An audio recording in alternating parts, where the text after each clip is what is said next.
Hi everyone, welcome back to our channel. So today in this video I'm going to show you how to make a baby in Infinite Craft. So let's get into the video. Open up Infinite Craft and we're going to start off with water. So water with fire, that's going to give you steam, and then we can start with wind with fire, that's going to give you smoke, and now we're going to start again with earth,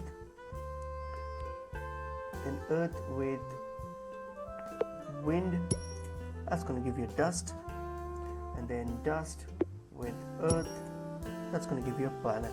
And now what you're going to do is smoke, add it with water, that's going to give you a fog. So now this fog, add it with planet, it's going to give you a Venus. So Venus, add it with steam, it's going to give you a life, and then life, add it with earth, you'll get a human, and from human add it with another human, you'll get a family, and then again add it with a human, you'll get a baby, and that's pretty much it.